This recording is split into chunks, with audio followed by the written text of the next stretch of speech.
Happy Monday. Welcome to another sneak preview. I'm Connor Eyzaguirre. I'm Caleb Leger. And today we're starting a new format for the show. We may have mentioned this last week. If we didn't, we certainly talked about it either before or after the recording. So sorry about that. Going forward, we'll be doing more countdowns, rankings, recasts, and fun shit like that.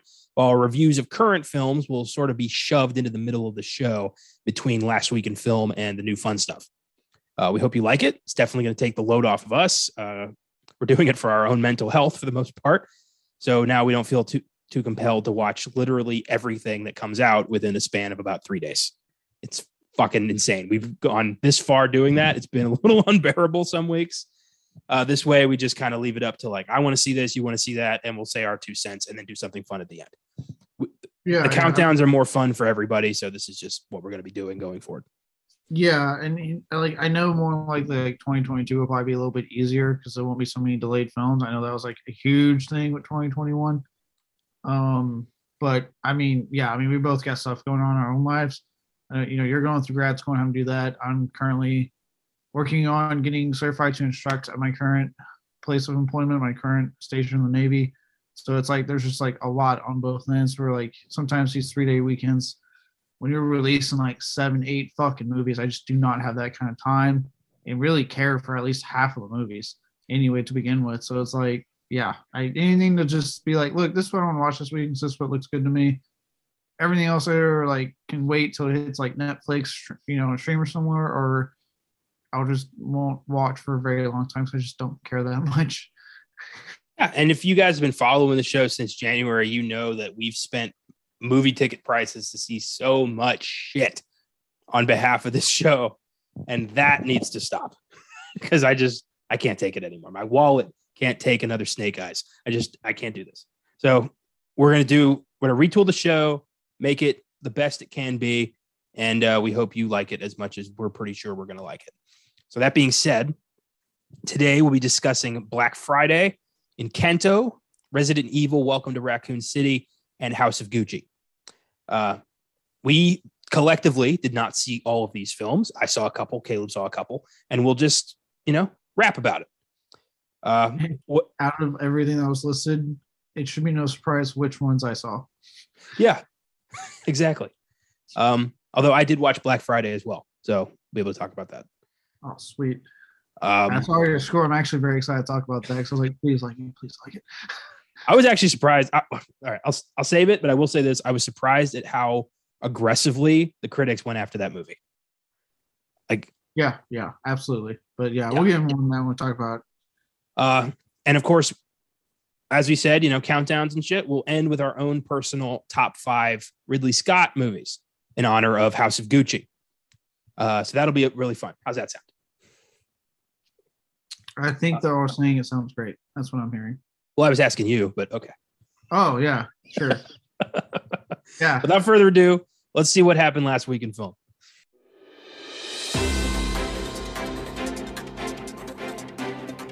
Last week in film.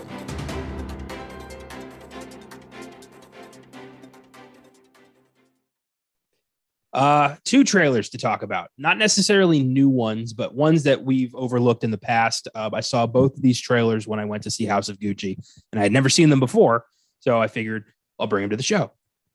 First. Only 2 this week? God damn. Yeah, it's been light. Speaking of, I do want to remind everybody, Spider-Man No Way Home tickets do go on sale today, Monday, the 29th. So get them because these are going to go fast. I need to talk to Josh. Yeah. So first up, trailers. A Journal for Jordan, a new drama from director Denzel Washington about a soldier who is killed in action, but leaves behind a journal of life lessons for his newborn son. Based on a book that was a true story, stars Michael B. Jordan and Shantae Adams, comes out on Christmas Day. And this looks emotional as fuck. I mean, just from what I described, this is going to be a tearjerker. I did not see this trailer, so I got nothing for you. Yeah, I know. I was just like, the trailer itself almost brought me to tears. Just the subject matter so, relatable to a lot of people. And Denzel's really, turning out to be a really good director. And I love Michael B. Jordan. So I'll probably see this. Probably not on Christmas. I've got other things going on, obviously. But I will try to see this. Next up, The Outfit, a crime drama starring Mark Rylance as a tailor who moonlights as a money drop for Chicago gangsters. Comes out February 25th. Did you see this one? Yeah, I did see this one. I saw it like a couple of weeks ago when it hit YouTube. Oh, I missed it then. But I did see it when we saw House of Gucci. So glad I did see it. I remember it looked pretty good. But I've noticed as the years have gone by, crime capers kind of becoming more hit and miss because there's not a lot you can do with that genre or that subgenre, if you will. So like for every really good one you get the occasional one where it's like, eh. Yeah, but, I mean, you're not wrong. Looks good in the trailer. Chicago gangsters are kind of, like overdone at this point, I mean, after the Untouchables, what else are you going to do? And I do hope there's, a little something extra in this movie that makes it worth seeing, but we'll find out in February. So that's all for trailers. This was interesting. Idris Elba is reportedly in talks to join the 007 franchise, not as Bond, but as Bond's next villain. He's been offered the role, but no word yet on whether or not he's going to take it. But he has said that, yes, MGM has been talking to him about being the next Bond villain, which, yes, absolutely. Yeah, I mean, look, I know his reasons for not wanting to be Bond. That's cool. But yeah, I mean, if he's someone you know for Bond himself, I think the next best thing was to be like, well, do you want to be our villain? Like, it's a one movie commitment, maybe a couple more depending on the type of villain they're going for, right? But nothing that like will tie Elba down because I know that's kind of like his thing with like a lot of this stuff. He doesn't want to necessarily be tied down to their franchise, whatever. Yeah. But I mean, look, I love Elba. I loved him in the Suicide Squad, so I'd love to see him as a villain in James Bond. That'd be awesome. Yeah, me too, especially since the next movie is going to have to really be incredible to convince audiences to keep going. Because, back in the day, you could change out your actors every other movie. Nobody would give a shit. But these days, Daniel Craig's been Bond for, like 15 years? Yeah, it was like 15 or something like that. It was a while. Yeah. And he's, a beloved face of the franchise. So changing him out is going to be difficult. But if Elba's there as the villain, that's a draw. Yeah, that's one step in a good direction. I mean, obviously the biggest component is like who will be James Bond. Because I mean, like you said before, Craig, I would say after Connery, you could like change out who Bond was, and audiences were relatively fine with it. But Craig, he was with that franchise for so long and became so identified with it because of the generational thing. I mean, you had people that grew up watching the originals, taking their kids to go see this one. A lot of people like myself grew up with Craig's Bond. So it was like, it's hard. It's hard to be like, oh, someone else has to take this mantle. So, yeah. I mean, that's always the biggest piece, but like definitely getting Elba as your villain, if he agrees to it, I know we were just talking, would be a really awesome step. Yeah. Well, I feel like he wouldn't like mention it to press if he wasn't seriously considering it. Yeah. And I mean, unfortunately, no one saw Suicide Squad in theater, so I don't know if we'll get a sequel like I would have hoped. So he might have some time on his hands. It's a damn shame. That was so good. I know. I'm saying this as someone that fucking loved the Suicide Squad, and I'm really sad that and I get it. I understand. I understand when it came out. So I think right when the Delta variant was scaring people. So like I get it, but man, it makes me sad. Yeah. Me too. Next up, this is exciting. There's finally a film about the Beatles in the works, specifically about their longtime manager, Brian Epstein. The film is titled Midas Man. The revealed cast is as follows. Jacob Fortune Lloyd will play Brian Epstein. Jonah Lees will play John Lennon. Blake Richardson will play Paul McCartney. Leo Harvey Elledge will play George Harrison. Campbell Wallace will play Ringo Starr. Now, all these guys are coming off of TV shows for the most part. I don't recognize a single name here, but I am excited to finally get to see a Beatles movie. I've been wanting to see this for years. I mean, look, I have not been searching for Beatles movies for years, but I am generally like, and I actually like the Beatles. I have a lot of Beatles songs on my phone, but I am generally surprised it's taken this long to get a movie of some sort about them. Like that does surprise me. Just because they're one of the most iconic bands. They ruled an entire decade, so it's like, why is it taking this long to get a movie? But hey, we're getting it. Hopefully, when it comes to these biographies, I've learned through time that to trust when they cast these people that you may not necessarily recognize in their roles, because sometimes they surprise you. I mean, I always refer to Straight Outta Compton. We knew nothing about that cast for those roles, minus Ice Cube's son playing Ice Cube. That was about it. And yet every single one of them did great and have really thriving careers now. So they definitely could be pretty fucking amazing. We don't know. Yeah, you're right. But I also think that doing a movie based around their manager is a smart way to do a Beatles biopic. Make it kind of like, the outside looking in, and it doesn't become like this is actually John Lennon's movie or this is actually Paul's movie. It becomes about all of them in the smartest way. So I think this is going to be cool. Yeah, exactly. Especially when you think about to me, the other Beatles, like Ringo Starr, you don't hear about him a lot. It's always Paul McCartney, John Lennon, and it's because I get it. They both had very successful, in Paul McCartney's case, still very successful solo careers after, but they weren't the only two members of that band. Well, everyone, George Harrison, just as talented, just as successful as a solo artist. Even Ringo, I know everyone kind of shits on Ringo, but he did have he was also a Beatle, and he got his, he had a successful solo career. And if you pay attention, Ringo was an excellent drummer. If you really pay attention to what he was doing back then, very, very excellent drummer. Yeah, people forget, all four of them were the Beatles. You needed all four of them for this to work. They're the Fab Four. They're the most, maybe the most iconic music group of all time. And I would love to hear their story or, see their story. Also, I am a, huge Beatles fan who's also a fan of music biopics. And this is one I've always wanted to see. Yeah. No, like I said, I'm definitely like I said, I'm very shocked to know that we haven't gotten something yet. And I'm glad that we are finally getting something. Yeah. And like I said, I do like the Beatles myself. But you know me, man. I really want to start seeing those biopics on bands like Slipknot and Korn. I know they're coming one day, but I want those. It'll happen. It'll just, right. I think we're working our way up. Now we're in the 70s. So it'll be a few years, but it'll happen. Look, if I'm in my 50s, I'll take it. I'll be that old man there's I remember when that came out. Oh, yeah. I want my Nirvana biopic that's completely untainted by Courtney Love, but that will never happen. Right. Oh, it could happen. Dave Grohl, to his credit, has been very aggressive with her about stay the fuck away from anything. Yeah, but she owns the music, and you can't have a Nirvana biopic without the music. And if they're going to do it right, she's not going to come off favorably. No. Is that why we haven't gotten a biopic? Because that's another band I'm surprised we haven't gotten one yet. Yeah, I bet that's 100% why. Of course it is.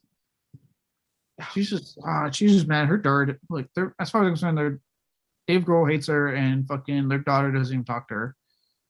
Yeah, because she is the worst. Yeah, it kind of tells me everything I need to know about Courtney Love. All right. Speaking of, I don't have a segue. I just fucking hate Courtney Love. We have three unfortunate. Okay. We got three unfortunate deaths to discuss. Wanted to do this in the middle because I'm ending with some pretty cool news. Longtime character actor Art LaFleur has died at 78 from Parkinson's disease. LaFleur played Babe Ruth in The Sandlot, was also in Field of Dreams, Cobra, The Blob, and the Santa Claus franchise as the Tooth Fairy. And I always liked Art LaFleur, and this was sad to hear.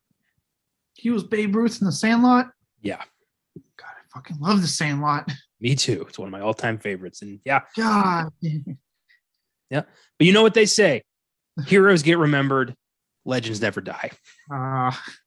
The Sultan of Swine. The king of Crash. The Great Bambino. That movie always takes me back. Who's Baby Ruth? You're killing me, Smalls. You play ball like you're Gore. Oh, God. It's a classic. It's one of the best movies ever. God, that movie makes me so happy. Yeah. I did not know he was Babe Ruth. That's a really good part in the movie too. Like, yeah, it's awesome. Another bit part he had that I always liked was in Angel. It was one episode where Angel went to go talk to some like mystical healer Swami dude, and Art LaFleur was the bounty hunter who just murdered the Swami and is pretending to be the Swami. And it was really cool. And yeah, he was always a character actor I appreciated, and this was a bummer to hear. So rest in peace, Art LaFleur. Two more deaths. Next up, SNL cast member Peter Aykroyd, younger brother of Dan Aykroyd, has passed at 66 years old from a hernia-related infection. He joined SNL in the show's 5th season as a cast member and writer. He appeared in such films as Dragnet, Spies Like Us, Coneheads, and Nothing But Trouble, which he co-wrote with his brother. And that's just a bummer to hear. Peter Aykroyd, of course, never quite lived up to his brother's fame, but still, funny in his own right. He played the king of Planet Conehead in Coneheads, or one of the higher ups. And have you ever seen Nothing But Trouble? I have not. That is one of the weirdest, most fucked up comedies I've ever seen in my life. It is such a hard film to describe. Basically, Chevy Chase and Demi Moore break down in this weird ass town run by this psychotic judge played by Dan Aykroyd. And they end up like arrested with no cause and try to escape this weird ass town. And it's like Dan Aykroyd's running this place. John Candy is his weird, like sheriff, maybe son, I think.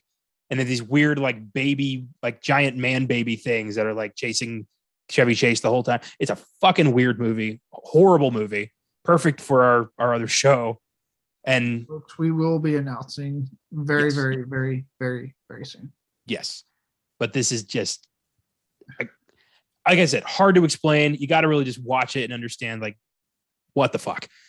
Nothing But Trouble, 1991. All right. Yeah. I know I didn't sell it, but not one bit. Yeah. Rest in peace, Peter Aykroyd. What was it? Was it Tom Green? Fuck. That weird comedy with the Daddy's Got Sausages. Daddy's Got Sausages. That song he does.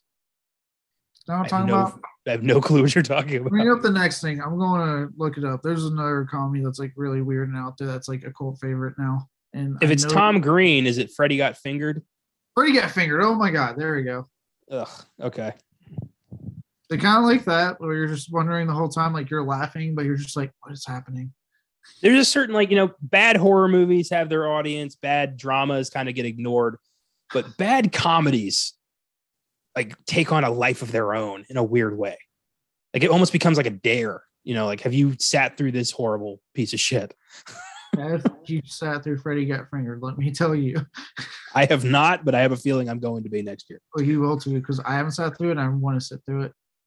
Oof. Well, I know we didn't give you the most glowing obituary, but rest in peace, Peter Aykroyd. Yeah, sorry about that, Peter Aykroyd. Finally, this was a shock. Iconic Broadway and Oscar-winning composer Stephen Sondheim has passed at 91 from natural causes.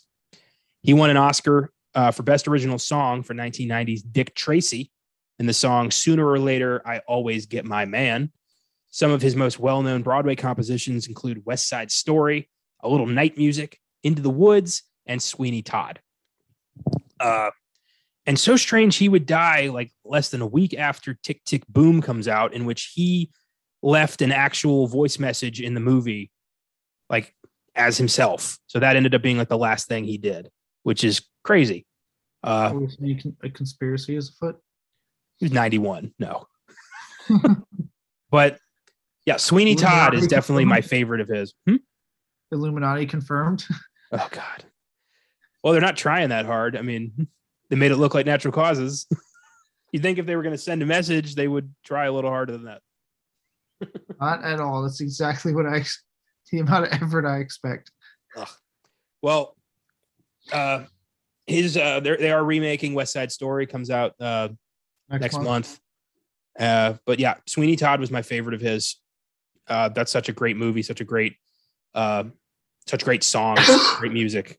And yeah, just a bummer to see a legend pass like this. Yeah. I read that on IGN's when I saw it. I read it on there. And yeah, I was like, wow, damn, dude. And I read his credits. I'm like, holy fuck, this guy, like, the name sounded familiar. I was like, that sounds so familiar. And then when I read the credits, I was like, oh my God. So this guy has been some of the most like well-known, just everyone loves it type of musicals that have ever been put out to film, to Broadway, on both fronts. So yeah, like RIP to like a fucking legend. Yep. Goodbye, Stephen Sondheim. Thanks for the music. RIP to R3 that passed away this week. Yes. Rest in peace, Art LaFleur, Peter Aykroyd, and Stephen Sondheim. I hope you guys are at peace. Thanks for the work. I'd like to end this segment by discussing some remarks that character actor Stellan Skarsgård made when he was recently asked about about the recent criticism of superhero movies by directors like Martin Scorsese, Denis Villeneuve, and Ridley Scott. So Skarsgård, who kind of walks in both worlds, indie films and superhero movies, was asked about this. And his response is worth talking about. Okay. Am I going to be, wait, let me get a preface. Am I about to be really angry or like happy? You're going to be very happy. Okay. Because I love Ridley Scott, but I did not agree with his statements on that and why he thinks the last duel flopped. Yeah. Okay. So he was asked, Stellan Skarsgård, what is your take on the criticism of superhero movies by directors such as Scorsese and Ridley Scott? And he, of course, said, fuck you. How dare you speak to me? Get out of my face. No, he didn't say that. He said, quote, I've got nothing against superhero movies. I've been in a couple, and they definitely have a place. The problem is that the system that allows 8 people to own half of the wealth in the world enhances the power of the market forces. So small and independent cinemas rarely exist anymore outside a few big cities. There's no distribution channels for all the mid-budget films that have the best actors, the best writing, because they can't throw up $3 million for a marketing campaign. When cinemas let them in, they do so for 1 week, and if it doesn't pay off in a week, they're gone. Remember that The Godfather first opened in 100 cinemas in the United States. Big films now open in 4,000. They had small ads in the New York Times, but it grew and grew because it was such a good film. The people's opinion has no chance anymore, and that is sad. I think that we should have Marvel films and more roller coaster films. We should have other films too, and that's the sad thing. When raw market forces come in, studios start being run by companies that don't care if they're dealing in films or toothpaste so long as they get their 10% return. When AT&T took over Time Warner, it immediately told HBO to become lighter and more commercial. They were always making money, but not enough for an investor. Well, fucking said, Stellan Skarsgård. I knew you were a stand-up guy. Yeah, no, that's probably the best response I've heard because there's nothing about that statement I disagree with. Nothing at all. He's right. Like, the issue's never been like the superhero films themselves, which is what pisses me off with these directors that are talking like this. It's that the studio, we live in a world now more than ever, I would say, especially because, like he said, when these non-movie companies are buying movie companies and streamers are buying fucking movie companies, that if it doesn't make a buck in its first weekend, he said week, I want to say weekend, it's gone. Like, they don't give a shit. It's gone. And there's no more chance for a film to, you hear about, like, kind of roping it back to My Room Horror, Scream. Had you gone by that logic, would have fucking flopped. You would not be looking forward to a 5th fucking movie next year because it didn't do good its first weekend. But because they kept playing it and people liked it who did go see it that first weekend, they told people. And then their second weekend, they made more money on the movie. And it just kept growing into this phenomenon. Now we're at where we're at now. Because they're so focused on if it doesn't make it that weekend, because this is what an MCU movie makes in 1 weekend, they turn it away.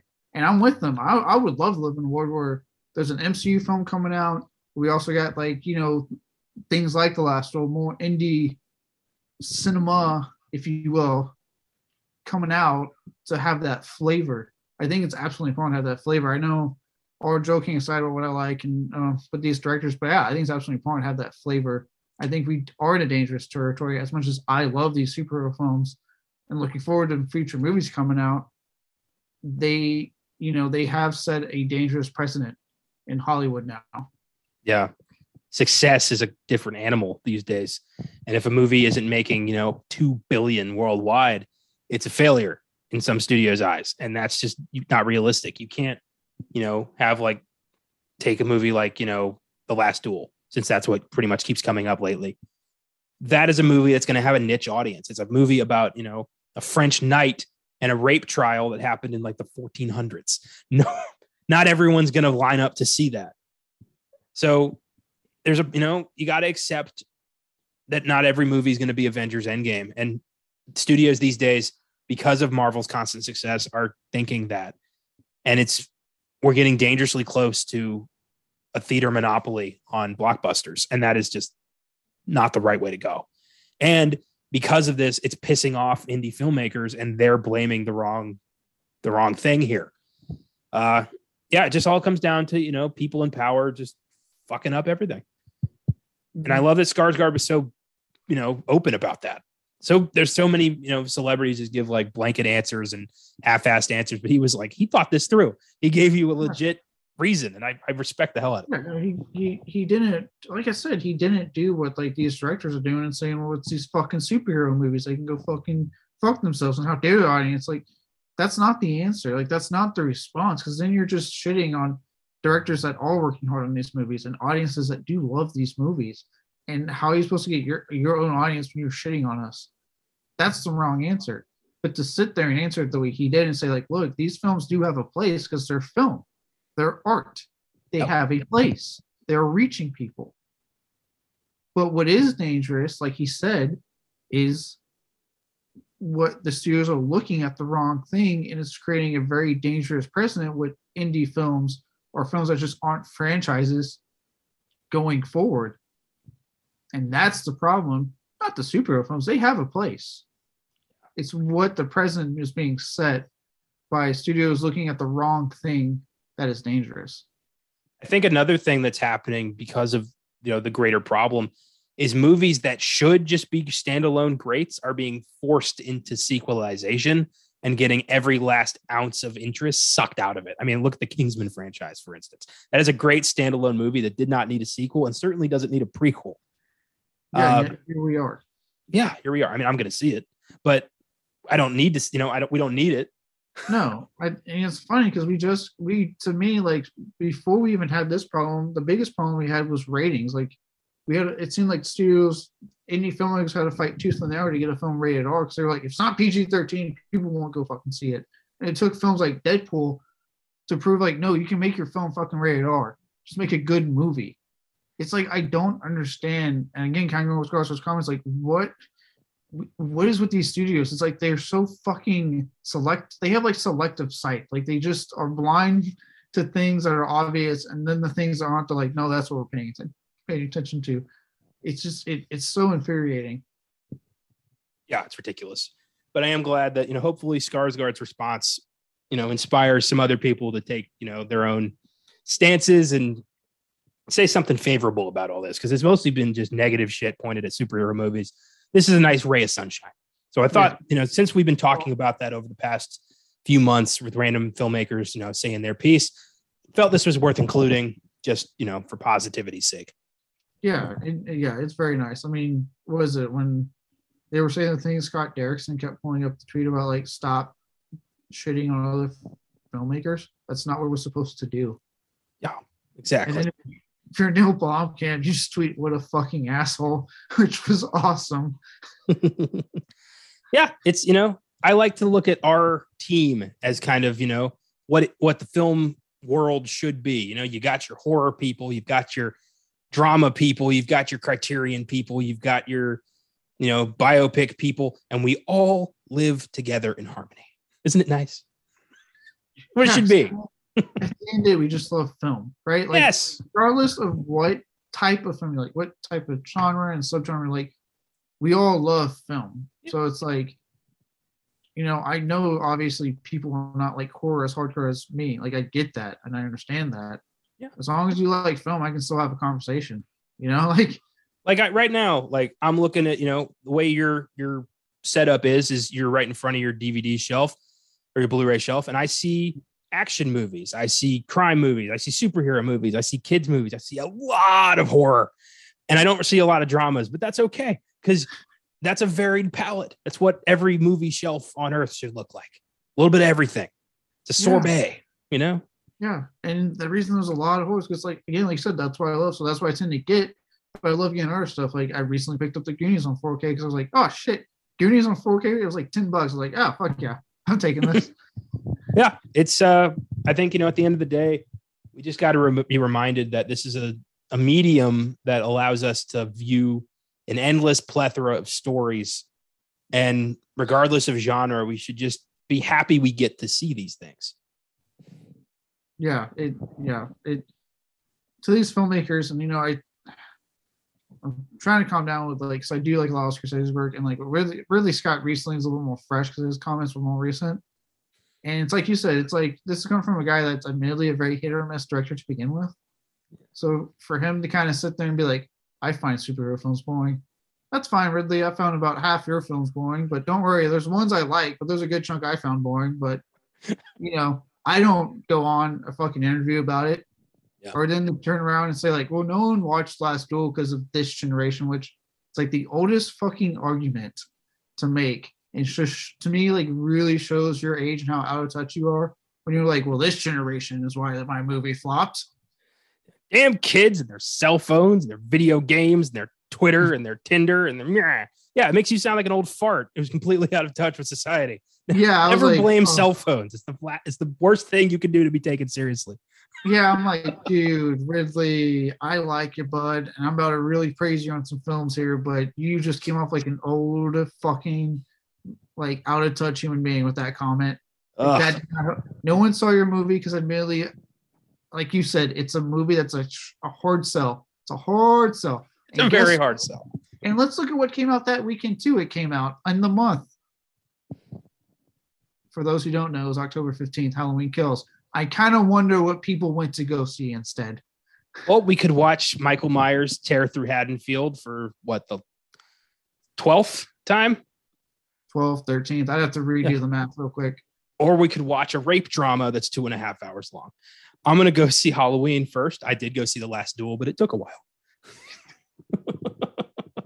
I fell asleep twice. But it was a good movie, though. Didn't make the top 5, but it was a good movie. Yeah, but I'm just saying, like, it's like, when you look at when your film released, Ridley, maybe you should have pushed it back to November. I know, well, House of Gucci was coming in November.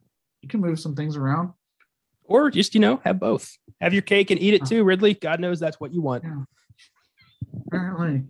And how can he say that when he's getting ready to fucking go back to the alien role? Like, okay, Ridley. Okay. What? I think Ridley is just a little pissed that everyone didn't quite, enjoy Alien Covenant. So now he's like, he's got one film in his entire career that spawned a franchise. I don't count Blade Runner. Alien was the one that went somewhere. And I think he's been trying to recapture that high ever since. I mean, I love, Gladiator, The Martian. Like, I'm not saying he's never made another great film, but he's never made anything quite that big ever again. No, I mean, I don't know. There's a lot of great films we'll talk about, but yeah. And it's just fine when you made that phone call and I'm like, aren't you doing the Alien show? Which let's really start breaking this down. That's currently owned by the company known as Disney, who's making a lot of money off Disney Plus, which you can watch their content on your cell phone, Ridley. But also, your Alien show, presumably because Disney owns at least 60% of it, is going to go to Hulu, which people can watch on their, wait for it, cell phone. So why the fuck are you bitching about cell phones, Ridley? Because that's how your fucking Alien show's about to get watched for the 8 to 10 hours you have planned. Oh, really? Such a complicated. You out of touch son of a bitch. God damn it. God damn it. I would love if he gave that interview like through Zoom. Like, I don't know, but I would love if that's the case. I feel like this is why I couldn't be like an interviewer for these people. So I don't know if it's like the Navy did this to me, but I just be like, saying like, think about what you just said. Like, what just came out of your stupid fucking mouth? I would fucking love it if you were a celebrity interviewer refusing to kiss their asses. That would be wonderful. They would not expect that at all. I would love to have like Nolan come on to talk about his zone, be like, he's like all happy. You know, to be like, yeah, so I got this. So I'd be like, yeah, are you a fucking asshole or what, dude? Like, you would like, after like the first year of you doing that and people like refusing to go on your show, you'd have to hire like proxies to like act like the interviewer until the like the cameras rolled, and then they just let you just like pop out from behind a curtain and take a seat. And now they're on this show. So I heard 100 million's what you call low budget. Okay. How's it feel to have every studio in Hollywood sucking your dick, Chris? You like knowing that you got a studio that you're the only film they're releasing for a 6-week span because you like to suck your own dick for that long? Is that it, Chris? Just calling him Chris alone is the best. Yeah. It's Chris. You know that irks him. Oh yeah, he at one point he'd probably be like, "Can you please call him Christopher Nolan?" No, that's fine, Chris. You don't deserve this title. Well, I make good movies. Dunkirk can kiss my ass. All right, Chris.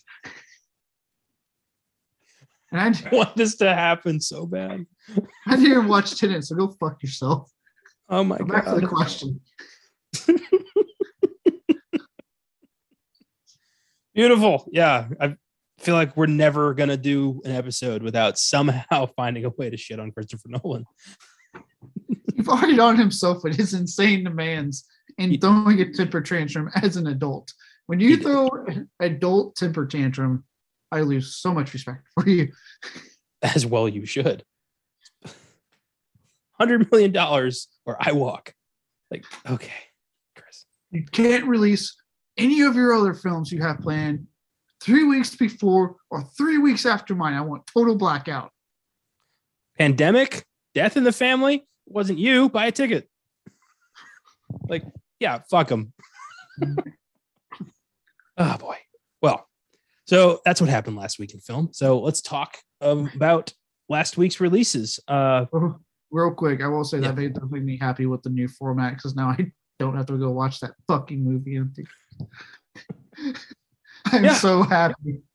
I'll have some stuff to say on that, but yeah, I get it. It's easier, and I didn't have to go out of my way to find Resident Evil, so everybody wins. But okay. Let's start with Black Friday. So Black Friday, limited theater release was released on VOD on Black Friday. Cheeky. $6 to rent, worth it. This movie was hilarious. Yeah, I remember me and Josh had Thanksgiving at our place, and towards the end of the day when we had to like clean up, I'm like, hey man, want to watch Black Friday? He's like, oh my God, yeah. Because like we kind of forgot, and so we like ran and watched it. We both loved it. I thought it was awesome. I know before we kind of get into talking about Bruce Campbell, because obviously he's like the big draw here. Love seeing Devon Sawa. I know you're not as familiar with Sawa, but like just a quick back, like this is a guy that like I don't know if you know. Josh told me this. So Josh, when you listen to this, you get all the credit, bud. He got when he got the role in Idle Hands, one of his first roles at like the age of like 18 or something. He auditioned, but he had watched Evil Dead 2 and went in doing that scene when Bruce is throwing himself around. And that's how he auditioned. He just started, he said he just went in there, he was 18, he was fearless, and just went there. He said he's like completely wrecked The Office and left thinking, I fucked that up. And they called him and said, you're in the movie. And they rewrote the entire film to fit what he did. Oh my God. And it's now like a beloved cult classic. I've seen it. It's an awesome fucking movie. And, through that, he got the first Final Destination movie and became kind of like this big, like he became like a horror favorite. Like a lot of people in horror genre really like him. And, he's always come off as a generally nice human being and an upstanding guy. And he took a break. He talked about it. He stepped out of Hollywood, said he was like, I need to step back, kind of felt himself getting too big for his britches type of thing. And he just kind of worked on himself, took a little bit of break, and he's come back recently. And he's been, luckily, horror being the genre that is, has welcomed back with open arms. He's been in a bunch of stuff horror-wise. He has a lot more horror stuff coming out. He was just some stuff like Chucky. He's been on the Chucky show. Obviously, Black Friday, he's talking about another one he's doing that's coming up. And so I wanted to point out the Evil Dead thing that Josh brought, because, imagine your idol, because you mentioned that Bruce Campbell was his idol. That's how he auditioned, and he finally gets to do a movie with Bruce Campbell. That's pretty awesome. Yeah. That's exciting. I liked him a lot in this movie. So he was really good. So in the past, I've only seen of Devon Sawa's work Final Destination, and I didn't care for the first Final Destination, but that was like 8 years ago. It's overdue for a second watch. And the reason I don't care for Devon Sawa, or I didn't care, is so fucking petty. I almost don't want to say it, because you're going to give me shit forever. I mean, I'm going to give you shit no matter what. So just go ahead and say it. The poster for the first Final Destination, I don't like the way his face is. He looks like a pouty boy band member, and it bothers me. I'm so sorry. He was like 20 years old. It bothers me. It already gave the movie a bad taste in my mouth before I started watching it. I was like, this looks stupid just from his dumbass face. So I apologize, Devon Sawa. You were really good in Black Friday, and I will try to take that out of my head and give Final Destination a real chance. My mistake. Please take that out of your head. Give Final Destination a rewatch and check out Idle Hands. I do think you'll like Idle Hands. It has Seth Green in it. I saw a clip of Idle Hands when I was a kid. I was surfing channels, and it was when he was like, there was a guy who was decapitated, and he was trying to eat a burrito. Oh yeah. His two friends get killed in the movie, but they stay around as like ghosts or zombies. It's been a while since I've seen it, and so they stay around to mess with him about his hand. They just keep giving him shit about how his hand killed him. Yeah, I gotta check that out. Yeah, it's a good one. And like I said, like from what I understand, he's a genuinely good dude. So like having him have this come back and seeing him do stuff again has me excited. And like I said, I thought he was awesome. And as you can tell, even now, I think he's in his 40s. He's very much willing to throw himself into like practical stuff. Like he is just fearless with doing that. It's awesome. Yeah, definitely. He was good in this. I love that they made Bruce Campbell a fucking pussy. Like they made him just like the worst, bubbly manager ever. And even in the end, he never got to have his turn badass moment, because it just wouldn't make sense for the character. No, and I think that was smart, because he did this. He's doing this not too long after, even though it's been a while since he's announced his retirement from Ash, everyone just keeps associating that with him. So the fact that he decided to kind of like play something that I think for a lot of people seem like, oh, you're just playing Ash in this movie, then you watch it, and he's playing really against that, like completely against that. I think was incredibly smart on his part.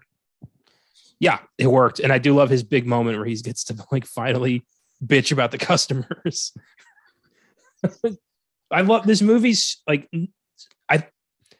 it's not that much about like zombies. It's entirely more about how much it sucks to work retail, which I love. This is about how much it sucks to be a part of the service industry and the shit you constantly have to take.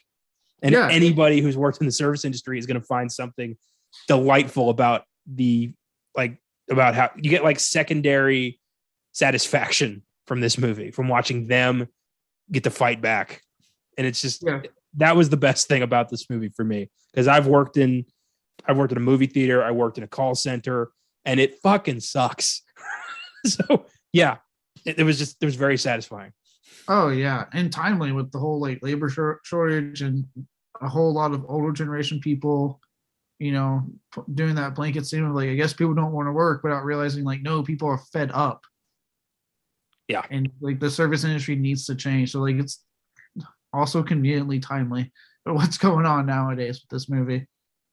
Yeah, it was great. The way they handle, fucking Karens and just over entitled shoppers, the way it's great. And also the assholes who like take pride in being like stepping on the other people who work there, like the manager and the sales, like the floor guy who just like loved torturing the other employees, and they get theirs too. It's so real, this movie. Like, you almost don't need the alien zombies for this thing to work. I would have loved it if it was just like the employees fucking snap and start murdering customers. Yeah. Yeah. I would have loved that movie, but still, I like the zombies. No, yeah. They do a really good job making sure like the zombies are just the centerpiece of this whole thing. And yeah, the idea of like, it's really about like dealing with the retail service in general. Like, just, it's a perfect like satire, whatever you want to call it. I don't know the exact term. I don't want to fuck that up, but it's a good look at it. And I mean, yeah, I know we mentioned Camel and Sawa, but I forgot you also got fucking Michael motherfucking J. White in this movie, who also commands your goddamn attention. Because let's just be honest, that's a badass motherfucker. Yeah, I was hoping for more of him though. That's the thing. I was hoping really he was gonna like show up at the end, like kind of fucked up, and be like, "I'm not, you can't take me." I was hoping for that. Yeah, I know. I was really sad, but I was like, oh man. But it's like he's always like an awesome presence to see. Yeah, I totally believe. I bought him as like just like the guy who's worked in the warehouse for like 30 years and is so just way past fed up. I bought that. I love that the whole plan of the zombies was to create like a mega Karen, and the one like the black dude who was like, I can talk to her. I understand. I can speak her language. Oh, like to cross. I love when Devin Sawa shows up at the end and the other guy's like, "Did you see what happened?" And he's like a paper football. They were so shocked by that. I thought like that was such a great twist though, that fucker bit Devin Sawa just to get him out of the way. Like, I've never seen that done in a zombie movie before, but that was a great misdirection. Oh yeah, I love seeing Sawa like running around hiding in the fucking roller skates.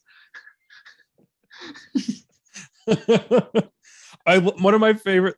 I don't know why this made me laugh so hard. It was right when the infection starts happening, and they think the one kid, I don't remember his name, the kid whose dad's making him pay rent, like snaps, and like they lock him up, and then the new guy starts being a zombie, and someone hits him with the cake, and Bruce Campbell goes, "Hey, corporate sent us that." I had to pause because that got me for some reason. Oh man, no, this film it's filled with so many like throwaway lines that just get you for no reason. Shut the fuck up, Juicy. that was a good one. Oh, that one killed me. Especially because before he's like, "Why am I last?" Well, because you're slow, and if we're being honest, they're hungry, and you offer a lot for them.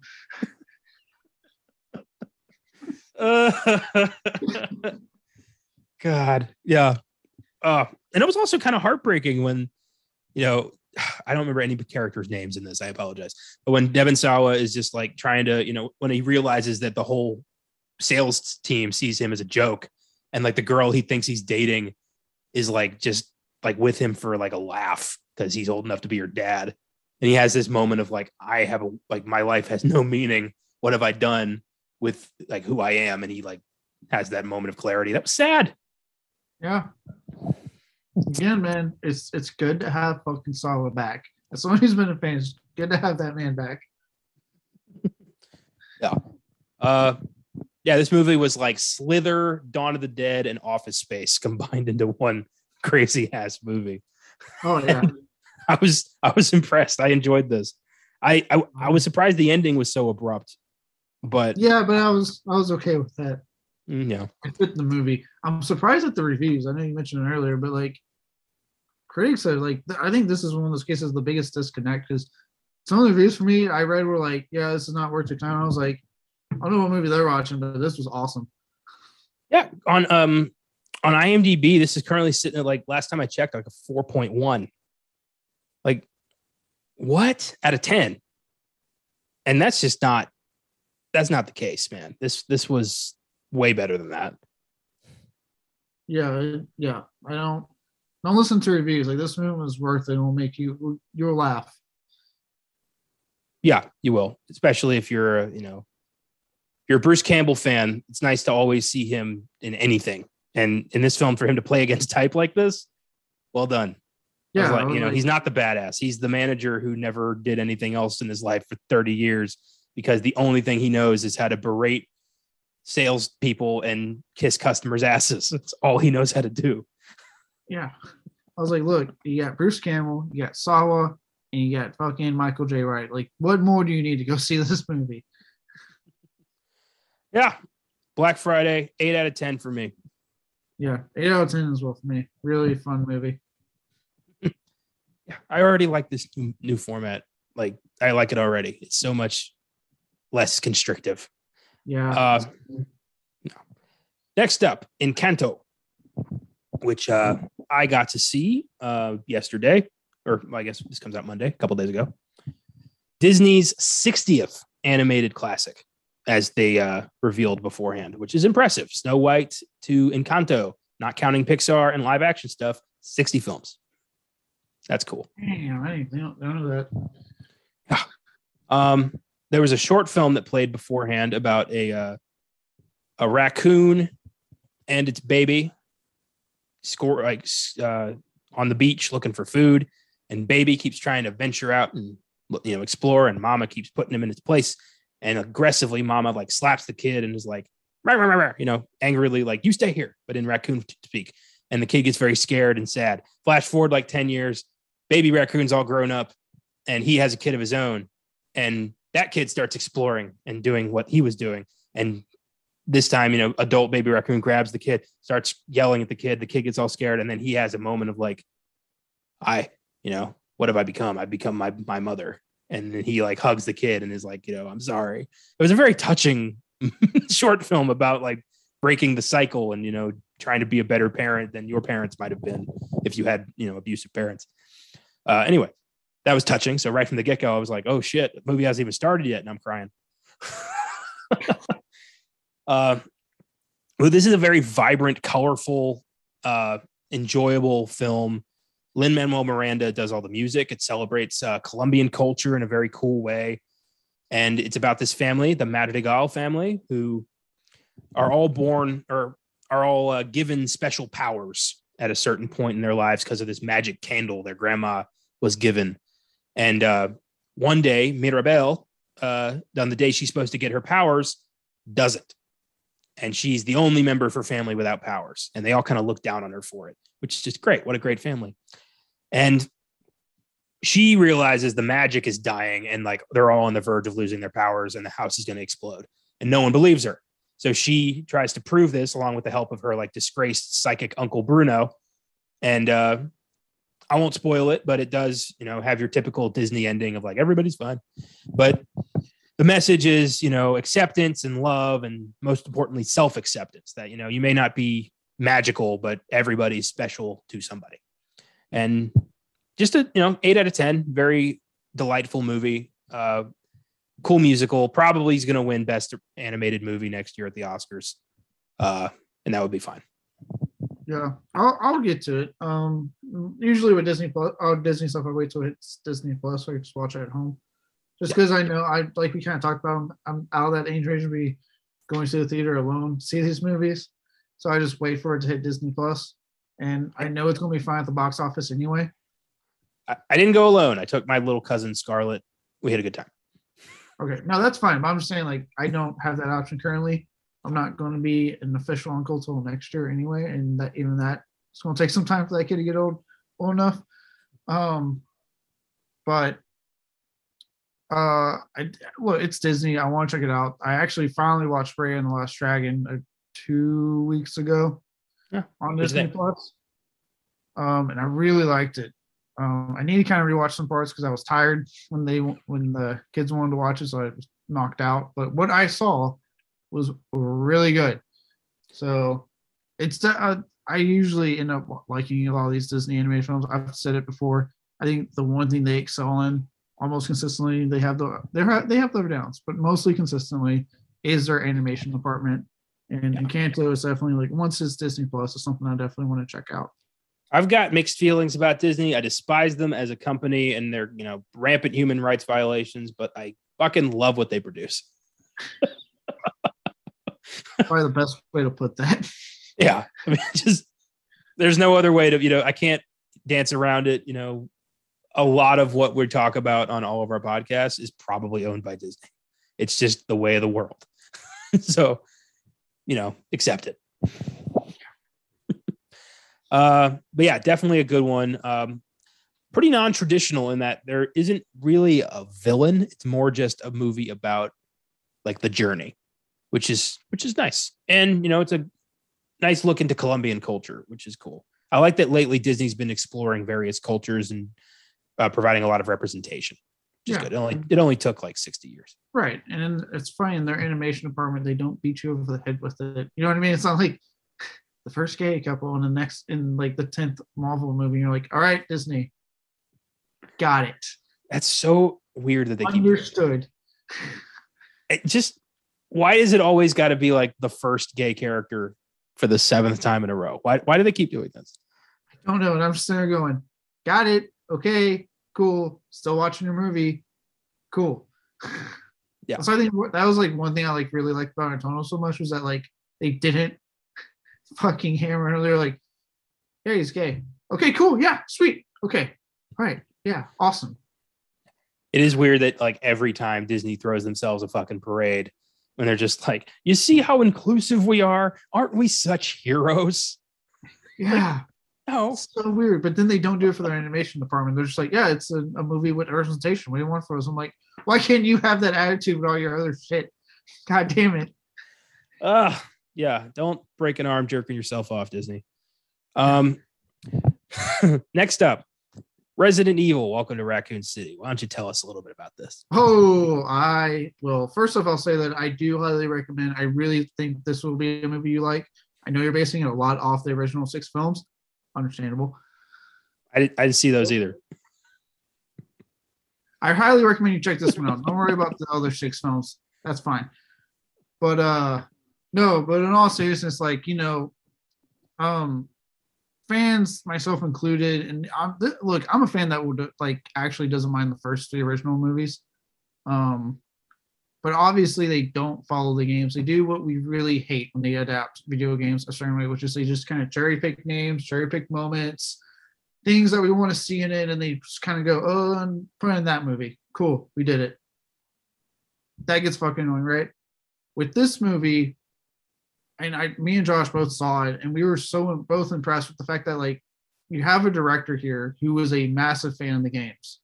Like he's talked about how much he loves the video games and that his favorite one is Resident Evil 2 Remake. That's when he's been playing the most. And he actually made the comment, he's like, I haven't played Village. And they're like, why haven't you played Village if you love these games so much? He's like, because I'm trying to get a PS5.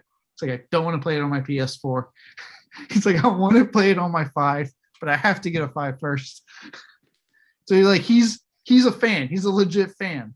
And he made a movie that at first kind of scared me because he was taking the plot line from the first game and the second game and making it into one movie. And at first that scared me. I'm like, ooh. But how he did it worked incredibly well. And the movie he made, to me, rectified everything we just sat through 6 movies for, because it was a movie made by a video game fan for the video game fans. Like it felt like, okay, finally a movie that speaks to me as a fan of this series. The amount of callbacks he had. I mean, I don't know if you ever heard it before, but the Joel sandwich comment from the first game. All right, there's the original games I know from some really cheesy dialogue. And there's one where the guy's like, you don't want to be a Jill sandwich or some shit like that. It's become infamous, right, in the community. He finds a way to put that line into the movie where she, like, Jill Valentine grabs this sandwich, goes, haha, Jill sandwich, and eats it. I remember me and Josh going, oh, she said it.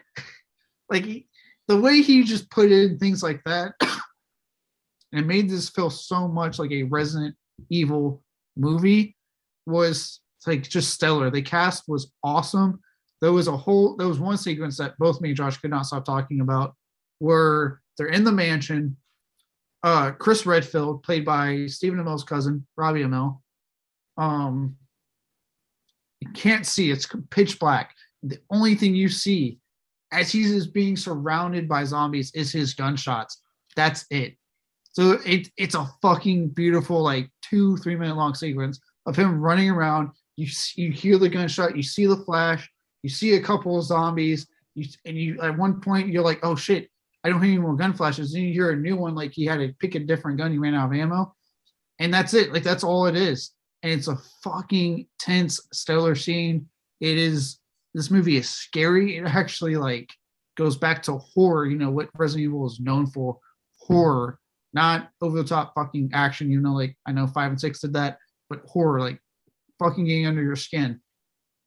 The way he just brings a lot of these characters to life that we know and love is awesome. I know some fans had nitpicks with some characters because he changed how they are in the movie compared to the game. Personally, I was down with it. I felt like it added something to make the movie different, and the reasons usually behind it worked for the movie, so I was cool with it. So like I really like this. Honestly, this movie could be a whole episode to me. Like I really fucking walked out loving this movie, and man, it's like a high 8, close to a 9. Like this was what we should have gone the first time. Absolutely. That's great. I'm glad you enjoyed it. You said something that I want to address. You said that this movie could have been its own episode. And going forward, pretty much the movies we're going to talk about here, the way we're going to do it is some of them will end up on the Filmgazm podcast. Some of them will end up on Oscar Sunday, but you'll get a taste here because it's called the fucking sneak preview. Like, how have we not made that connection? You get a little taste here, and then if it's worthy, it ends up on one of the other 2 shows or the new one if it's really, really bad. So, yeah, that means I'm definitely going to be having you watch this movie. Yeah, Raccoon City will end up on the Filmgazm podcast at some point, and then when that happens, I'll gladly watch it. Yeah, I do really think you'll like this. I mean, there is a fear that because you haven't played the games, it might not appeal. Because, like I said, it's very much like almost like them going like, "Hey, we after 6 movies, we heard you. Okay, we get it. You want the video game. That's what you want. So here you go." But there's just enough in here for it being like an actual horror film, and like I said, like some really kick-ass sequences. Like I talked about with Chris Redfield's scene with the darkness and the gun flashes was a very well executed scene. That I do think this might be something you end up liking, maybe. Well, maybe I liked Extra, so I guess anything's possible at this point, huh? Yeah, anything is on the table. Cool. Well, I'm glad you liked it.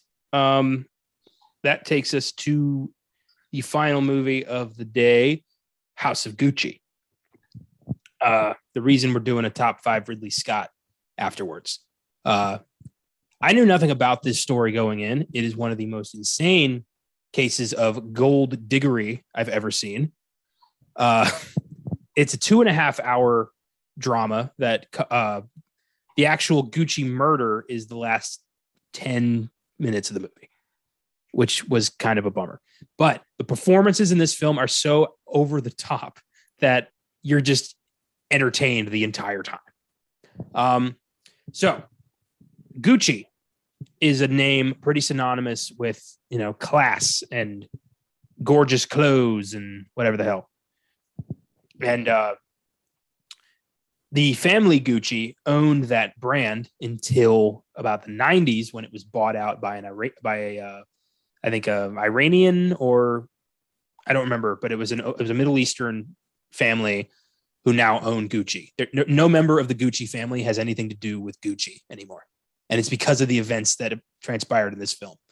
Yeah, I know. It's pretty fucked. So Lady Gaga plays Patrizia, this lady who stumbles into a club in the 70s, runs into Maurizio Gucci, Adam Driver, who, according to the film, was a law school student, wanted nothing to do with his family's empire. But she saw the name Gucci and was like, oh, I'm making that money. And so she seduced him, she married him, and then used his name to pretty much alienate him from his family and take this entire empire over for herself. It was bonkers. And the way she did it was so fucking conniving. And after and this is all history, so it's not like I'm spoiling the movie. But basically, she hired after Maurizio caught wise to this and was like, "I want nothing to do with this lady. She's turned me against my family." He divorces her. She gets super pissed, hires a hitman to assassinate him, and he does. She's immediately found out, served 30 years in prison for murder. But that's pretty much the movie. It's the conniving back and forth between her and the various members of the Gucci family. Al Pacino is fantastic as Aldo Gucci, the one half of the brothers who own the company, the other one being Jeremy Irons, whose name escapes me, Gucci. And Pacino gets to have this, he gets to be crazy 90s, heat Pacino again, which was cool. There's a moment in the movie where his son is Jared Leto, who I hope wins Best Supporting Actor next year, because fuck was he hilarious. Just over the top fucking Mario Italian accent, covered in prosthetics, just saying the most outlandish shit, like his own metaphors that were so funny. But he sells off his stock to cover his own bills, and Pacino finds this out and has this no heat moment until he grabs Jared Leto and hugs him. And I had this you broke my heart, Fredo kind of connection to it. And I was like, oh my God, it's Godfather Pacino. I haven't seen him in 30 years. So it was cool. There's a lot of cool moments. Gaga is probably going to win Best Actress. She was unrecognizable. And it's a very sexy, sleek drama about the definitive name and fashion for the later part of the 20th century. And I give it an 8. It's not for everybody. It is 2.5 hours long. But it is what it is. I hope it gets some Oscar attention. A lot of people are calling it Oscar bait and boring. And yeah, some people are going to find it boring, but I did not. I enjoyed it. Glad you liked it. Also glad that Ridley Scott apparently couldn't make movies under 2.5 hours long this year. He really couldn't. Both of them don't fucking need to be. There's so much that could have been trimmed from both films that you just do not need to be this long. He's overindulging himself. I've learned with these older directors, especially ones that are I just couldn't find anything to cut. I'm like, so there's going to be a lot of unnecessary shit, isn't there? I hate when that's your excuse. It was flawless. I can't cut this. This is my art. This is my masterpiece. No, bro, you could probably cut an hour, maybe. Yeah, probably an hour. So House of Gucci, currently playing in theaters, getting kind of mixed reviews, but for the performances and the crazy ass story, I enjoyed it. Salma Hayek plays a TV psychic that Patrizia befriended and convinced her to help her commit a murder. So that alone should inspire you to want to check this out. All right. I'm just going to wait for Ridley Scott to blame the millennials for it doesn't do too hot at the box office. Yeah, probably. I mean, it came out the same weekend as a fucking Disney movie. So, I mean, stop it, Ridley. Pick your dates better. Look at when other films are releasing, Ridley. You can't beat Michael and you can't beat Disney. Yeah, I got nothing. Yeah, you're fighting a losing battle that you're, doing to yourself. So speaking of Ridley, let's dig into what we believe to be his 5 definitive films, respectively. Now, we've done a few of these countdowns on this show. Going to be doing a lot more.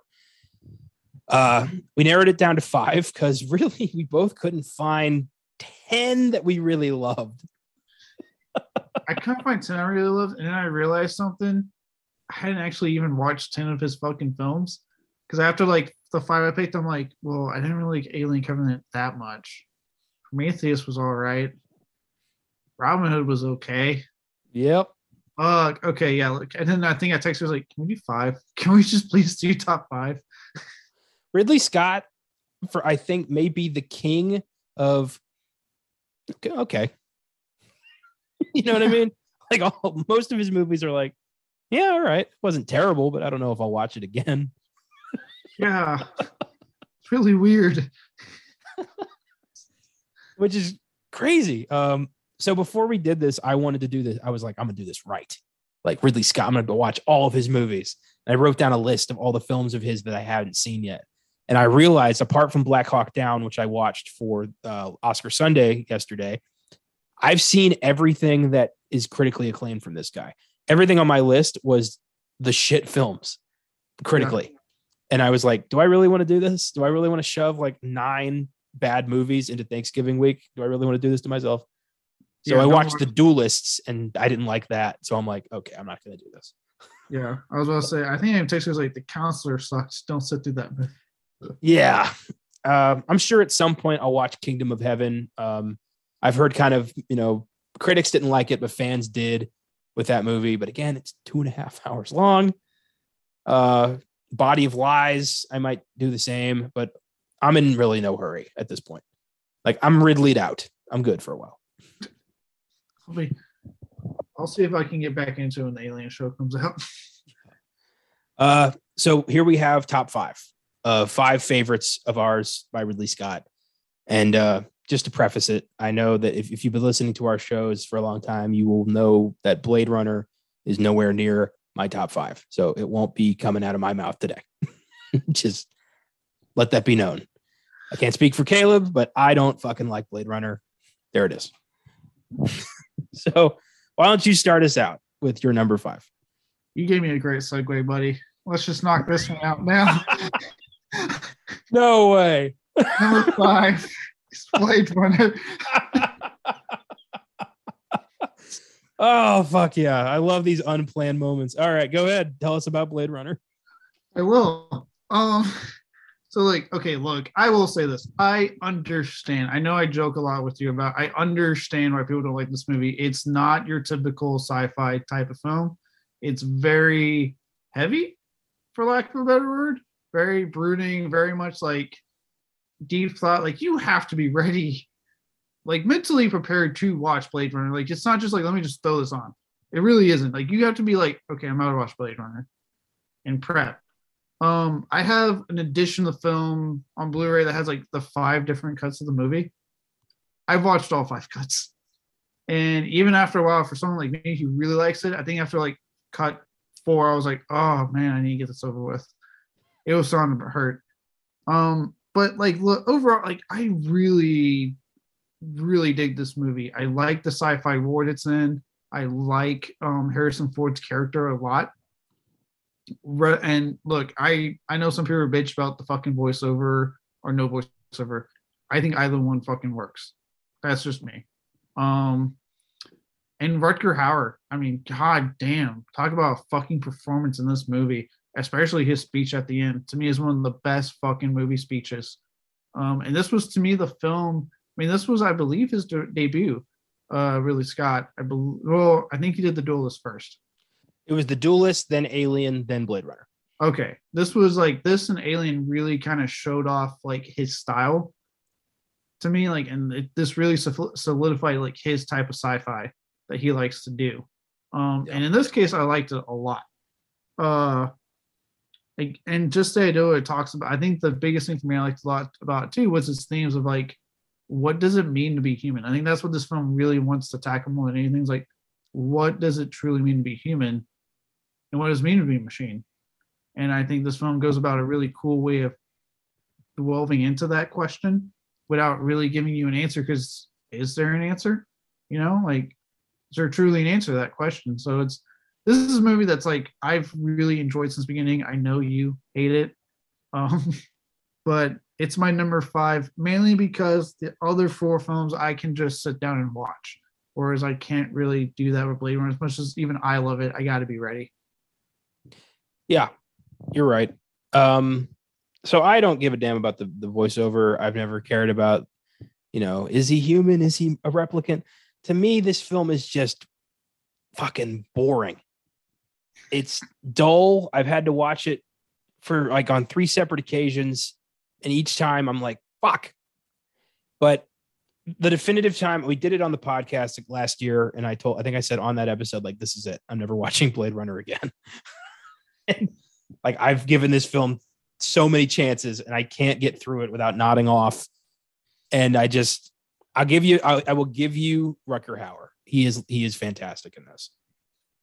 but it's so off-putting to people who just aren't into like super deep sci-fi. And I like more of a surface action-y sci-fi.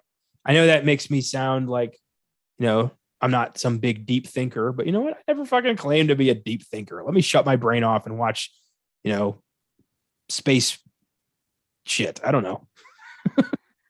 But yeah, I'm not a fan of Blade Runner, but I knew it was going to be on your list, so I knew it was going to come up today. So there it is. Blade Runner. So you know how much I love it. I just think it's awesome that you were bitching about it right before I was like, oh, well, this is perfect. Yeah, that worked out really well. But it's my number 5, so we can stop talking about it now. Yeah. My number 5 is going to be divisive because a lot of people hate this movie. A lot of people condemn this movie for reasonable reasons. But I have always had a soft spot for it. 2001's Hannibal. Both things strong on 5s, I see, but go on. Let's get this out of the way. Julianne Moore is not Jodie Foster. I know that. I've seen both of them in separate films. I know they're not the same person. That is literally the only thing wrong with this movie, in my opinion. If you just trade them out, this movie is a perfect sequel to Silence of the Lambs. Unfortunately, it didn't work out like that. And we have this glaring red-headed problem in this movie. So I've seen Hannibal many times. If you can get past that, you've got another fantastic performance from Anthony Hopkins. You've got a great performance from Giancarlo Giannini. You've got Gary Oldman as a fantastic, vengeful, psycho, pedophile ex-victim.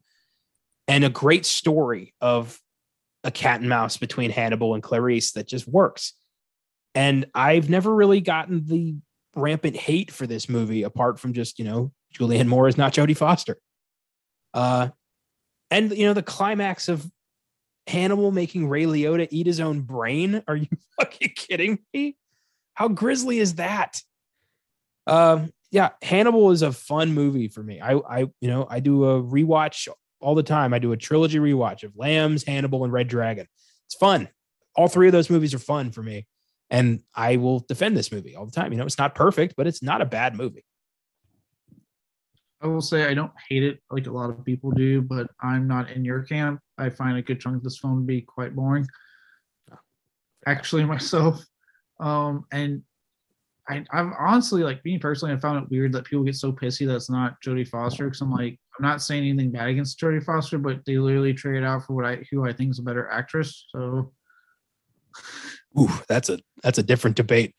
I disagree, but whatever. Really? You don't think Julianne Moore is a better actress than... I really like Jodie Foster. I've always thought she was a fantastic actress. Julianne Moore is good, but I feel like she phones it in a lot. I'm not saying Jodie Foster is a bad actress, but I mean, I actually think she's a very good actress. I just prefer Julianne Moore myself. Fair enough. I prefer Jodie Foster. Fair enough. But and besides that, I just never, this film never really connected with me as much as Silence did. And even Red Dragon did, because I actually thought Red Dragon was pretty cool. But I will give you that end. That end scene with Ray Liotta, that, you can hate this film as much as you want, but that scene is so fucked up and so awesome to watch. Oh, yeah. It's I do think it's funny that I think Red Dragon's better too. Hannibal's definitely the weakest of the 3. Red Dragon, I think it's cool that, well, not cool, but kind of weird that Ridley Scott couldn't do a better Hannibal Lecter movie than the fucking Rush Hour guy, which is bonkers to me. But yeah, Hannibal's an acquired taste. When I first saw it, I thought this was garbage. I'm like, this isn't, this is ridiculous. They should have just never made it if Jodie Foster wasn't on board. And yeah, it is kind of boring, but the more I watched it, the more I liked it. I liked, the beginning of, with Clarice having to choose between, shooting the woman with the baby or dying, and then dealing with the repercussions of that decision, and the FBI being against her. It builds on themes established from Lambs that the FBI does not like that a woman is trying to be, an agent trying to be on par with them. So they're waiting for any opportunity to cut her out. And this is that.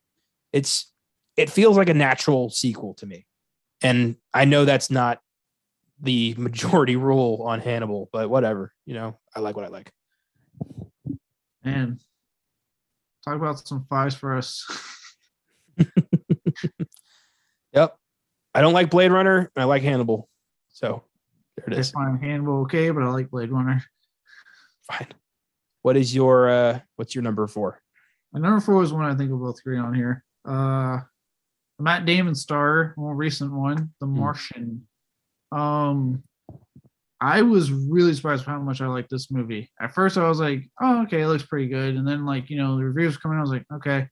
I finally just on a whim rinsed it off on Netflix, and I fell in love. I was not expecting a movie that's was both simultaneously just so funny at times, but then so serious and had me on the edge of my seat of oh, is he going to get out of this? And how are they going to get him? And again, and this, I'm just going to say it now because it's going to be a blanket statement for all of his movies. Ridley Scott knows how to get a fucking performance out of his actors. Because goddamn, Jeff Daniels, Matt Damon, all the people involved in this movie are just fucking good. This is a movie that I need to watch it more. I think I've only seen it once, but I instantly fell in love with it the moment I saw it. And I was like, this is a good goddamn Ridley Scott movie. I'm with you on that. The Martian is a really cool movie, a really creative movie. It didn't quite make my top 5, but it's number 6. I do really like this movie. Excuse me. Yeah, it is really funny. And I love that, throughout the movie, Matt Damon's using humor as a way to mask this incredibly frightening situation he's found himself in. I mean, the only man left on Mars. And I love that, the team was considering is it worth it? Should we spend the money to go get him? But yeah, this is a really cool movie. And yeah, you're right. He is really good at building an ensemble and getting great performances. Because he is one of those directors that people want to work with. He is a revered filmmaker because of the hits he's had. Because, his hits are cemented in pop culture as definitive movies. When he scores, he fucking scores. Oh yeah. For every okay film he does, he swings big when he fucking hits it. Yeah. And The Martian was a win for him. I remember at the Golden Globes that year, The Martian it won the Globe for best musical or comedy. And Ridley Scott got up there to accept it. And he's like, comedy? And then did his speech. Yeah, it's stupid. No, but yeah, I remember that was weird. Good pick. My number 4 is a film I know is going to be further up on your list, most likely. It's my most recent Ridley Scott watch, 2001's Black Hawk Down. What a film. This was Oscar Sunday yesterday, if you check that out, episode 78. And it is a wild, intense movie from beginning to end with a massively fantastic ensemble and some of the most realistic battle sequences I've ever seen in a war film. Taught me a lot about the Battle of Mogadishu, America's involvement in Somalia in the 90s. And a film that I said in our Oscar Sunday that it condemns the war but celebrates the soldiers. And that's just a fantastic effort on Ridley Scott's part. This is a great movie. If you have more to say it now, because it's actually my next one. Oh yeah, go ahead, man. Okay, then yeah, my number 3 for Ridley Scott is actually Black Hawk Down. This is a film of his that's always it always hit me when I saw it. I'm a sucker for a good war movie. I really am. Don't know why. I'm a sucker for a good war movie. And this was a good war movie. I think, like you said, he did a great job of not really glorifying war, because as we know, at the end of the day, war is hell, as they say, right? It's not a glamorous thing. Real people die when this happens. It's just an ugly part of the human life that we have to live, that we have to go to war to preserve certain things that we enjoy so much. And, really Scott does such a great job of not glorifying that part, but paying tribute to those who do fight it, to the actual soldiers who lay down the ultimate sacrifice for our country so we can preserve the freedoms that we have. That's the part that I really attached to with this. This film has definitely taken on a whole new meaning now that I am in the military myself. I'm in the Navy. Because there is that, no, I'm not doing like what they're doing in this movie, but I've been in those periods where we're talking about, anything can happen when you're out to sea, and your job is to make sure that the man next to you, the woman next to you, makes it back home alive. And that's your job. That's all you care about. There's a lot of stuff you guys mentioned that really hit me when I was listening to y'all's episode. Because you mentioned it with one of the characters, and you think like he's a psychopath, but really he's doing everything he can to make sure his people go home. That's how it is. We're trained in the military that at the end of the day, we have fail safes that we're trained on, and that what we need to do when the shit goes down to make sure that everyone makes it home. So when it doesn't happen, it hits you. And it's just like, this is just to me a very powerful film. And Ridley Scott just fucking aced it. This film really means a lot to me. That's great, man. I definitely, knowing you and Josh were in the military, this, war movies, now that I've got friends and family in active duty. So it's war movies have taken on a whole new meaning for me, really. Like, I have a whole new appreciation for it. And this was a wild movie that opened my eyes to a lot of things. And I'm very grateful Austin picked it for Oscar Sunday. And I'm glad that you have such resonance with it. It's I don't like when people disrespect military members and movies, and a movie like this, it's things right, because these guys, they were doing a mission. They were told what the mission was, but because someone higher up fucked up hard, a lot of people died that day that shouldn't have died. A lot of people did not get to go home to their moms, did not get to go home to their girlfriends, their wives, see their children again. And you can't, there's nothing you can do to fix that. And again, Ridley Scott did a great job of, like we said, he did not glorify the war, but he did pay tribute to those fallen soldiers. And that's what truly matters in films like this. Yeah, very true. Very true. And on a side note, I do want to mention this. This is the only film I've seen thus far where Tom Sizemore wasn't super gross. So that was a good positive thing for me as well. That's good. Actually, I need to. Yeah, he usually. I need to rewatch it because you guys mentioned Tom Hardy, and I was like, he's in this fucking movie. Yeah, he's Twombly, I believe his name is. It's one of his first roles, and he's really good.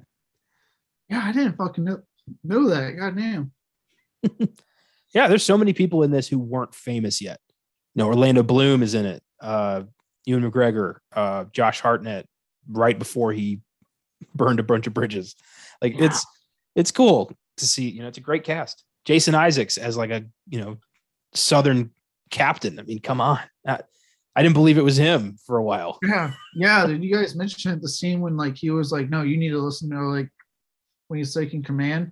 And that was, again, I was saying, like, yeah, because that's usually how it is. Like, at the end of the day, like, humans are humans, right? As much as you're trained, people go on crack. And, it takes that one senior guy that has that experience, that knows a lot about how military rank and stuff works, to be like, hey, calm down, because we have to get out of this. Yeah. You got to have somebody to keep their cool, or else everyone's going to snap. And then it's just fucking mayhem, especially in a situation this intense with, that looks bleak. You got to keep your cool, and that's not always possible. Yeah, because I think I forgot to mention when you mentioned like the whole time, because a lot of people forget, when, especially those who like to be like disrespectful to the troops, that a lot of the times, these guys are just doing missions. Like, they may not agree with what we're doing over there, but this is their job. It's what they're told to do. And a lot of those guys are going there knowing they're going to a town that doesn't want them there, that doesn't like them. They're fully fucking aware of it. So when something like this happens, it's terrifying. So you have an entire town out to kill you because we're an American in this case. Yeah. Well, also, we brought up the idea that it's difficult to kind of know where you stand as a civilian on issues where, should America get involved in this? Like, yes, we want to help people, but also this is a culture that might resent us, and our involvement could make things worse, could create a whole new monster like we saw with ISIS. Like, it's tough. And I would never presume to understand what it's like to have to make those decisions or, live like that. So I try not to, but yeah, this is a very powerful movie that if you've ever wondered what it's like to be in a war zone, I feel like this is the closest you're going to get. It's definitely, I would put up there films like, to me, like Lone Survivor. And like, if you want a really realistic take on what it's like I would do a double feature of this and Lone Survivor. Absolutely. That's great. That's a great double feature. Yeah. Double the Eric Bana action for sure. Oh yeah. He's not in Lone Survivor as much, but he makes his time worth it. Yeah. I mentioned also like just Eric Bana and his career trajectory, how it got so fucked by Hulk. And yeah, he was doing great, and then Hulk, like he really fucked up there. What a shame. Like, where would he be today if that movie had never happened? Yeah. I mean, he didn't know. He probably was like, oh, a Marvel movie. It's not his fault at all. It's not even Ang Lee's fault. I don't know whose fault it is, but somebody dropped the ball. Someone dropped it hard. Might be a little bit Ang Lee's fault. But whatever. Yeah, Black Hawk Down. Awesome. I knew that we were going to be going in depth on that one. My number 3 is considerably less serious, but still a fun watch and way funnier than I expected it to be.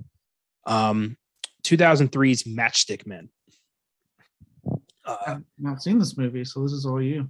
Nicolas Cage and Sam Rockwell are professional con artists who screw people over. And it's beautiful. And then one day this little girl shows up claiming to be Nicolas Cage's daughter from a previous relationship. And she knows all about who he is, and she wants to learn the ropes of conning. And he's like, okay, I guess we're doing this. Also, he is mentally ill and running low on medication. And there's a great scene that you may have seen in like Nicolas Cage freak out compilations where he goes to a pharmacy to get his prescription refilled and he cuts the line. And this guy's like, hey, pal, have you ever heard of a line? And he goes, hey, have you ever been dragged out into the sidewalk and beaten till you pissed blood? And like, screaming at this guy. Yeah. That's what that's from. But this is a crazy movie, a great, heist movie that has like that, typical double, triple cross ending. That's just a fun watch. So Matchstick Men, check that out. I need to. I mean, it has Nicolas Cage. You got me already. Yeah, pretty much. Very nice. Okay. All right. My number 2 is, to me, probably my favorite historical epic that I have seen so many fucking times now. And that is Ridley Scott's Gladiator. I fucking adore this movie so much. I saw it when I was younger. I think, I got it from my aunt. Had like a DVD copy she didn't want. I think she got a new DVD copy or something, and I got the old one. And I watched it and I was like, oh, this movie's awesome. Yeah, everything about it. I mean, Russell Crowe, Joaquin Phoenix are lights out in this. Obviously, we all know a lot of Russell Crowe's line with the "Are you not Are you not entertained?" And Joaquin Phoenix has all his famous lines like, "Am I not merciful?" Know all that. Very familiar with that, and the creepy incest love he has for his sister. But this is it's a kick-ass movie. You get into the story, you feel the story, you're on board the whole time. And yeah, it has probably one of to me, like the best endings, like as far as like it fits. Like I know a lot of people are like, he dies, and like, no, it works because of what they tell you beforehand. But also, if you have the chance to watch this movie and you have the option, I actually do highly recommend you watch the longer 2-hour 50-minute cut. It is worth it. Gladiator is in no way historically accurate. It takes so many liberties with Roman history. But I know that. There's nothing about it accurate at all, which is weird because Black Hawk Down is pretty accurate, and then he's like, Gladiator? Nah, not even trying. Well, like I said, like it's a complete lie, but I'll be goddamn if it's not entertaining. Gladiator is my number 2 as well. Oh, goddamn. Okay. Yeah, this movie's a fucking ride. I love Gladiator. How do you not? It's so epic. It's like a perfect revenge movie. Just, betrayal and rising, from being like, from the ashes a warrior rises. It's so satisfying. And then, God, Joaquin Phoenix is such a slime ball, just from, murdering his father to taking over Rome to trying to sleep with his sister to stabbing Maximus in under the armpit. Or is he ahead of the curve on incest porn? Okay. That's an angle you could take. Just saying. Oh my God. Seeing him get stabbed at the end of the movie is so fucking satisfying. Just knowing that, he tried everything he could to make this work out in his favor, and Maximus still fucks him up. And then the whole stadium not giving a shit and cradling Maximus away while Commodus is just rotting over there. Great. Dude, I think my favorite moment between him, Joaquin Phoenix, Russell Crowe, is when he keeps calling him Gladiator, and he's like, he won. He's like, I want to go meet him, and he's like, take off your helmet, Gladiator, and you won't do it. And so he finally does it, and the look on Joaquin Phoenix's fucking face when he sees it's like, this guy's supposed to be dead. And that whole line that he says to him, Maximus Aurelius, yeah, Maximus Decimus Meridius, I believe. Yeah. Husband to a murdered wife, father to a murdered son, and I will have my revenge, or something like that. It's like, oh God. It hits you. It's like, oh God, and you're like, fucking get him. I think what I really think is amazing is how they were able to still use Oliver Reed despite his passing midway through production. They were still able to make his role substantial and, make the film work. I mean, that takes a lot of effort and a lot of talent as a filmmaker to work around that. And this was, in 2000 when they were, you couldn't exactly CGI a new actor. You had to get creative with it. Yeah. And like you said, it works because Oliver Reed's, he's a legendary actor at that time. Yeah. And his part is so good. I really like his character in that movie. Because at first he comes off like just this everyday slave trader, but you kind of, as the movie goes, you get more of his backstory and where he's coming from. Now he goes on about how he once went through this, and worked his way out of it. And it's like, damn, you kind of realize these guys, they're, it's a fucked up system, and the only way out is to literally kill everyone but beneath you. Yeah, this took Best Picture in 2000. Well deserved. Russell Crowe won Best Actor. Ridley Scott did not win Best Director. He lost to Steven Soderbergh for Traffic. I haven't seen that movie, so I can't judge that, but I really think this was Scott's Oscar. It should have been. The direction of Gladiator is flawless. Yeah, what a movie. Yeah, this movie is fucking awesome. And I think I know exactly what both of our number one is. Oh, yeah. You should have known it as soon as you said top 5 for me. Yeah. There's one movie that will forever be associated with the name Ridley Scott, and that is Alien, my friend. Prometheus. I'm kidding. I would shut this shit down right now if it was Prometheus. Oh, my God. I had to do it, but yeah, Alien. Alien. It's his masterpiece. It's, the film that created a franchise, the film that is considered still to be one of the scariest, most freakish horror films ever made. It's still brilliant. It's such a great watch. Also made a splash at the Oscars, won a couple technical awards, and still, it's still great. I can watch it right now and still feel just shivers. It's such a brilliant movie. Some people love Aliens more. I get it. I'm one of those people, but Alien, just as good. The first two films is really hard to pick a favorite there.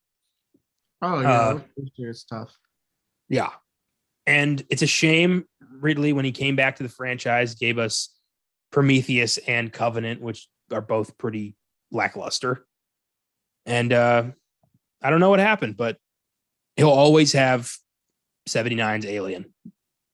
Beautiful movie. What more could be said, Yeah, no, he will always have this film. And it's still felt to this day. Look at I played it on my PlayStation. Alien Isolation was taken I mean, that game was pulling straight from the original Alien, and it gave no shit about the sequels.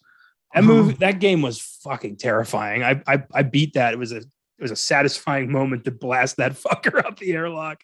Oh yeah, up until like that credit, like the last cutscene shows like there's like fucking 10 of them, and you're like, oh my god. That's a great game. Ugh, creepy. No, like he talking about like some technical stuff he did, like what he did to get this film completed and made. It's just sort of fucking amazing. Even like little fun nuggets of information, like the scene when the chest burster comes out and the one lady screams, that was a genuine reaction. He didn't tell her what was going on. They didn't tell anybody. All of them are watching this unfold. Only one who knew was John Hurt. Everyone else is like, what the fuck? Because they'd never seen anything like that before. No one had.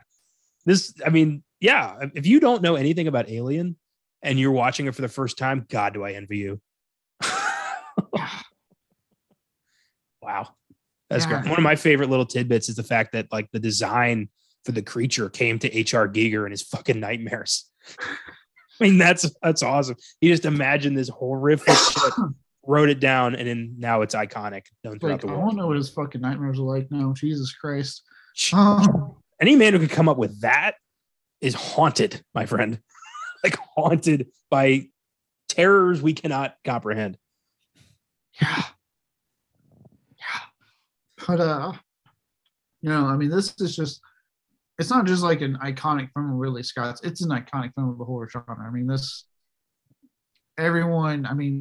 you mentioned earlier, everyone's had the debate, Alien or Aliens. Ultimately, look, both. Like, I love both films. I am in the camp that I'm slightly partial to Aliens. I will say it myself, but both. I love both films so much, and this one, God, what he pulled off with it. I mean, like I said, the chest burster scene. Another scene I love is Dallas in the vents. God, that's a fucking tense scene. And the thing just fucking's there and jumps out. And I'm like, oh my God. Like, it's great. It gave us, Sigourney Weaver as like one of horror's most kick-ass females. Like, yeah, this film just, it hits the ground running. And it just doesn't stop. It's a fucking one of the best horror films, one of the best Ridley Scott films he's ever done. Yeah, I mean, this was no shock. I remember, I think I told this story on the Filmgazm podcast when we did Alien or Aliens a while back. But I love it because it's fun and it really shows the fervor of Alien fans. I went to a special screening of Aliens at the Draft House a few years ago, and they had live pyrotechnics, like they had fire shooting out of the screen. It was super unsafe, but awesome. And we were there for Aliens. And they started playing Alien. And I was like, wait a minute, this isn't right. But then everyone was like, double feature, woo, double feature. Like people were screaming, double feature. And I was like, yeah, let's do this. And they got like 15 minutes into Alien before somebody like stopped it and was like, sorry, folks. And we were like, ah, we were kind of bummed. We were like, 2 for the price of 1. Come on. We all got free passes for the fuck up, and we were all like, just play Alien. That'll be an apology. Just play the first movie. We'll be fine. Yeah. So yeah, that was fun. I like how they're like, sorry. It's as if they were starting to play Alien Resurrection. Then they would have had a mob on their hands. Yeah, it's like, that's how the reaction was like, oh, sorry. It's like, no, you're playing Alien. It's fine. Like, yeah, nobody was pissed. Like they were pissed when you stopped. But nobody was pissed when the movie started. Everyone was excited. Oh, so yeah. Alien, Ridley Scott's undisputed masterpiece. He'll never top it. No. Let's recap. Number 5, Connor's favorite film of all time, Blade Runner. 4, The Martian. 3, Black Hawk Down. 2, Gladiator. And 1, Alien. And I've got number 5, Hannibal. Number 4, Black Hawk Down. Number 3, Matchstick Men. Number 2, Gladiator. And number 1, Alien. So there it is. Those are our favorite Ridley Scott movies. I look forward to doing this with other filmmakers and actors and shit going forward. It's a new era of the sneak preview. I wish we had like some epic music to play right when you say that every time. You're just going to have to imagine it. Uh, thanks for listening, everybody. We hope you like the show's new format. If you like what we do, feel free to follow us on our social media, Facebook, Instagram, Twitter, Filmgazm Productions. If you want to suggest films for us to check out, you can email us at filmgazm@gmail.com or just send us a message through the socials. If you want to support the show through Anchor, you can always click on support this podcast on your podcast provider. We appreciate any and all donations, but it is not necessary. We hope you enjoyed the show. Next week is pretty light. The only thing really worth discussing is The Power of the Dog on Netflix. That's all. There's nothing else coming out next week, which is crazy. It's December. You'd think every weekend had something big, but nope, not this time.